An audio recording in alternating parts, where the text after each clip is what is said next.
சொன்னவுடன் எனக்கு ஒரு ஞாபகம் இருக்குது. எனக்கு இந்த தமிழ் ஆர்வம்லாம் எங்கேருந்து வந்து நினச்சி பார்ப்பேன். காரைக்குடியில் ஒவ்வொரு ஆண்டும் ஒரு social service secretary, Tamil association secretary அல்லது ஃபைன் ஆர்ட்ஸ் அசோசியேஷன் ஆண்டுக்கு ஆண்டு ஒன்று செய்யும்போது அதுதான் மெருகூட்டப்பட்டது. அதுக்கு ஒரு உதாரணம் சொல்ல, சிக்ரின்னு சொல்லும்போது சிக்ரியில் வந்து எழுத்தாளர் ஐயனை கூப்பிட்டுருந்தாங்க. ஐயனை கூப்பிட்டுருந்தாரு. நாங்கள் போயிருந்தோம். இங்கேருந்து ஒரு 4 பேர் போனோம். மொத்தம் 10 பேர் தான் உட்காந்துருக்காங்க.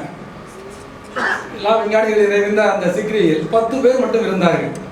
எனக்கு தாங்க முடியவில்லை. உண்மையிலே ஐயனுக்கு 10 பேர் தானா?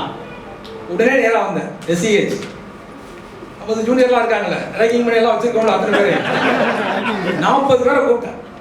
10 நிமிஷத்தில் ரெடி ஆகுங்க. டக்குன்னு போனோம். அந்த அறையை அப்படியே பில்ட் பண்ணோம். அந்த விழா மிக பிரமாதமாக நடந்தது. என்னுடைய மலரும் நினைவுகளை நான் கொட்டி இருக்கிறேன். அவ்வளவுதான். ஓகேவா? அடுத்து வரவிருப்பவர் சிக்ரியில் தன் முதல் பணியை துவக்கியவர். யார் ஆட்சி செய்வது என்பதிலேயே காலம் போய்கொண்டிருக்கிறது தமிழர்களுக்கு.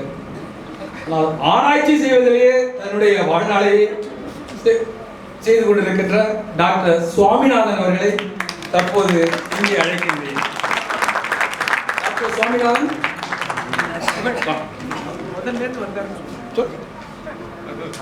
மறக்க மாட்டேன். சுவாமிநாதன் நம்ம அனைவரிலிருந்தும் சற்று வித்தியாசமானவர். நாம் எல்லாம் ஏதோ கல்லூரியில் தான் படித்தோம், அழகப்பர் கல்லூரியில் தான் படித்தோம். அவர் பள்ளியிலிருந்து மாண்டிசோரியிலிருந்து அனைத்தும் அங்கே அழகப்பர் கல்வி நிலையத்தில் தான் படித்தார். அவருக்கு பாராட்டுங்கள். இவர் படித்த BSc, MSc பிசிக்ஸ், PhD அனைத்தும் அழகப்பா கல்விக் கழகங்களில் 2001 2007 வரை மல்டிமீடியா யூனிவர்சிட்டி மலேசியாவில் பணிபுரிந்தார். 2007 NTUவில் ரிசர்ச் ஃபெலோவாக சேர்ந்தார். 60க்கும் மேற்பட்ட ஆய்வு கட்டுரைகளை படைத்திருக்கின்றார். இன்று அவர் படைக்க வருவது மலரும் நினைவுகள்.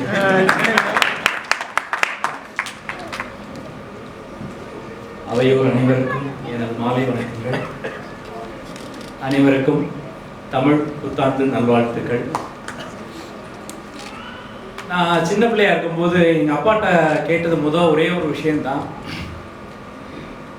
ஸ்கூலுக்கு போகும்போது நான் பஸ்ஸில் தான் போவேன் அப்படின்ட்டு. அப்போ என்னுடைய வயது 4. காரைக்குடியில் பார்த்தீங்கன்னா பஸ்ஸு உள்ள ஒரே ஒரு ஸ்கூல் வந்து அழகப்பா மாண்டிசேரி மட்டும்தான். அதுக்கப்புறம் தான் சகாயமாதா, அழகப்பா முத்தையா அழகப்பா எல்லாம் வந்துச்சு.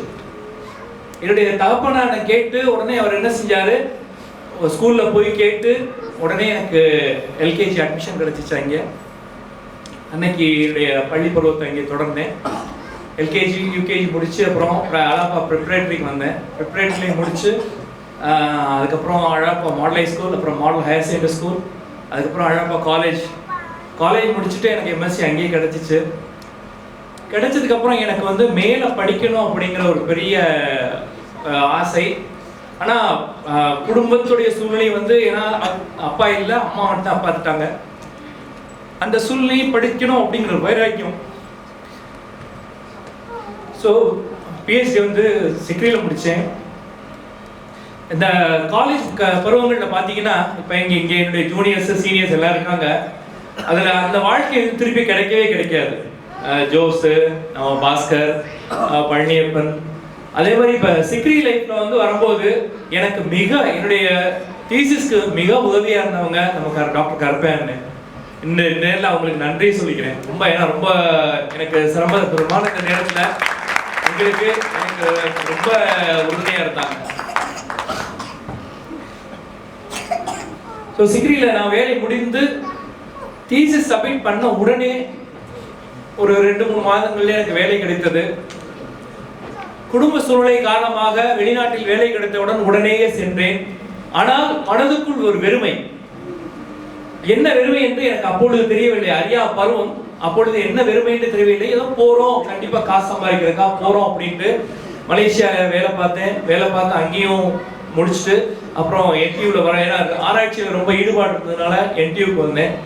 அங்கேயே ஒரு 5 வருஷம் ஒர்க் பண்ணேன். சீனியர் ரிசர்ச் ஃபெலோவாக இருந்துட்டு என்னுடைய ஆசை வந்து அதுக்கப்புறம் தான் உண்மையாக என்னன்னு தெரிஞ்சிச்சு.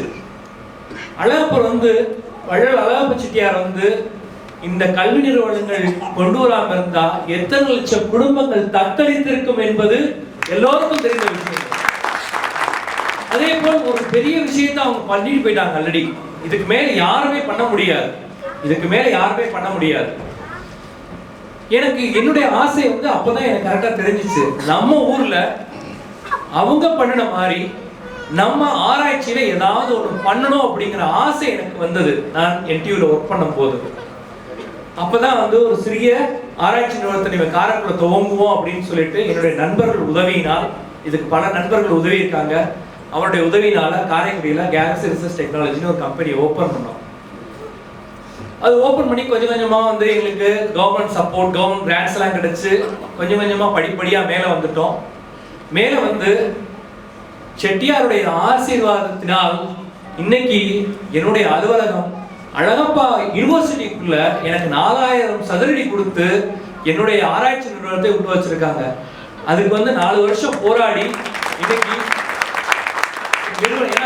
பெரிய ஆசை. அந்த வெற்றிடம் சொன்னேன் இல்லையா, நம்ம ஊர் மக்களுக்கு நம்ம ஏதாவது பண்ணணும், நம்முடைய ஆராய்ச்சி சம்பந்தமா ஏதாவது பண்ணணும்ட்டு இன்னைக்கு அழகப்பா யூனிவர்சிட்டியில அழகப்பா காலேஜ்ல இருக்க ஸ்டூடெண்ட்ஸுக்கு நாங்க கைட் பண்றோம். MPhil ஸ்டூடெண்ட்ஸுக்கு, PhD ஸ்டூடெண்ட்ஸுக்கு நாங்க வந்து உதவுறோம். அதே மாதிரி அவங்கள்ட்டே நாங்கள் உதவி எடுத்துக்கிறோம். ஏன்னா எங்கள்கிட்ட எல்லா ஃபெசிலிட்டிஸும் கிடையாது. ஸோ எல்லா டெஸ்டிங் ஃபெசிலிட்டிஸ் எல்லாம் அழகப்பா யூனிவர்சிட்டி தான் எங்களுக்கு பண்ணி கொடுக்குறாங்க. ஸோ இந்த வேளையில வந்து நான் என்னுடைய ஏன்னா வாழ்க்கையில இதுக்கு மேல ஒரு பெரிய விஷயமே கிடையாது. கல்வி கண்ணுன்னு சொல்லுவாங்க, அந்த கண்ணையே திறந்து வைத்து இன்னைக்கு இந்த இடத்துல உங்க முன்னாடிலாம் நான் பேசிட்டு இருக்கேன் அப்படின்னா அதுக்கு எத்தனை ஜென்மம் எடுத்தாலும் பத்தாது. எத்தனை ஜென்மம் எடுத்து நம்ம அதுக்கு நன்றி கடன் திருப்பி செலுத்தவே முடியாது. அதனால் ஏதோ என்னால் முடிந்ததை அவங்க சொன்னாங்க, கனவு காணுங்கள் அப்படின்ட்டு. கனவு காணுங்கள்னா அந்த கனவு கொஞ்சம் கொஞ்சமா நிறைவேற்றி வருது, ஆனா இன்னும் முழுசா நிறைவேறல. என்னுடைய இது வந்து எப்படி ஒரு சிக்ரியில வந்து 700 ஸ்டாஃப் வேலை பார்க்குறாங்களோ அதேபடி என்னுடைய அங்கே உள்ள நிறுவனங்கள்ல நமக்கு தெரிஞ்ச அங்கே இருக்கவங்களுக்கு எல்லாருக்கும் வேலை கொடுக்கணும். இன்னொன்று ஒன்னேன்னு சொல்லிக்கிறேன், ஐயா வந்து ப்ரொஃபசர் சங்கர நாராயணன் ஐயா இருந்த போது முதல் NAC வந்துச்சு. முதல் NAC committee, national accreditation board வந்தாங்க. அப்ப மற்ற மாநிலங்கள் மற்ற யூனிவர்சிட்டியை காட்டிலும் அழகப்பா யூனிவர்சிட்டி வந்து 3.06 மார்க்ஸ் எடுத்தாங்க அவுட் ஆஃப் 5க்கு. அதுக்கு அடுத்தபடியா NAC வந்த போது 3.2 எடுத்தாங்க. இப்ப போன வாரம் தான் NAC முடிஞ்சிருக்கு. ஒரு central university Pondicherry university 2.6 marks எடுத்திருந்தாங்க. ஏன்னா அந்த ஃபெசிலிட்டி கூட சிலது நம்ம அங்க இல்ல. அதை வந்து நம்ம அழகப்பா நிறுவனங்கள் எல்லாத்தையும் ஒன்றிணைத்து இதை பார்த்தோன்னே இப்போ வந்திருந்த வைஸ் சான்சலர் நாகேஸ்வரா பிரமிச்சு போயிட்டார். போன வாரம் நடந்த NAC கமிட்டி நாகேஸ்வரா வந்து இப்படி ஒரு இன்ஸ்டிடியூஷனா இவ்வளவு தூரத்துக்கா இப்படி பண்ணிருக்கீங்களே, எது இல்லைங்கிறது என்ன எல்லாம் இருக்கு. இப்போ வந்து புதுசா ஏகப்பட்ட தொழில்கள் ஆரம்பிச்சிருக்காங்க, எல்லாமே இருக்கு. NAC வந்து அவ்வளோ அப்ரிஷியேட் பண்ணி போயிட்டாங்க அக்ரிடேஷன் போர்டு. ஏன் இந்த விஷயத்த சொல்ல வரேன்னா, ஆட்சி சொன்னாங்க 1986 நான் யூனிவர்சிட்டியை ஓப்பன் பண்ணேன் அப்படின்ட்டு. அந்த 1986 ஓப்பன் பண்ண யூனிவர்சிட்டி இன்னைக்கு NAC அக்ரிடேஷன் போர்டு 97வது இடத்துல இருக்குங்கும் போது நமக்கெல்லாம் எவ்வளவு பெருமையா இருக்கு. ஒரே ஒரு குறை தான், அந்த ஒரு குறை மட்டும் தீர்ந்துச்சுன்னா காரைக்குடியில் இருக்க அழகப்பா யூனிவர்சிட்டி கண்டிப்பா முதல் 10 இடத்துக்குள்ள வந்துடும். அந்த ஒரு குறை என்னன்னு கேட்டீங்கன்னா, எல்லா இன்ஜினியரிங் காலேஜுக்கும் பிளேஸ்மெண்ட்ஸ்ல கொடுத்துறாங்க. பிளேஸ்மெண்ட்ஸ் கொடுத்தறதுனால அவங்களுடைய ரேங்கிங் கூடிடுது. நம்ம யூனிவர்சிட்டிஸ்க்கு பிளேஸ்மெண்ட் நம்மளால கொடுக்க முடியல. நம்ம போய் கொடுத்தா தான் நம்ம அந்த யூனிவர்சிட்டியை முன்னிலைப்படுத்தி கொண்டு வர முடியும், இல்லைன்னா முடியாது. அந்த ஒரே ஒரு காரணத்தினால தான் நமக்கு மார்க் கம்மியாகிட்டு இருக்கு. இது எவ்வளவு எனக்கு எப்படி தெரியும் அப்படின்னா, எனக்கு போன வருடம் 2015-2016 நான் இன்ஸ்டிடியூட் இண்டஸ்ட்ரி சிண்டிகேட் மெம்பராகவே இருந்து எனக்கு அதில் ஒரு பெரிய பெருமை கிடைத்தது. ஸோ அழகப்பா யூனிவர்சிட்டி ஆரம்பத்திலிருந்து இவ்வளவையும் நான் செஞ்சு முடிச்சதுக்கு எனக்கு ரொம்ப பெருமையா இருக்கு. இன்னும் செய்ய வேண்டிய கடமைகள் ரொம்ப இருக்கு. இந்த வாய்ப்பு கொடுத்தமைக்கு மிக்க நன்றி, மிக்க நன்றி, மிக்க நன்றி. நன்றி டாக்டர்.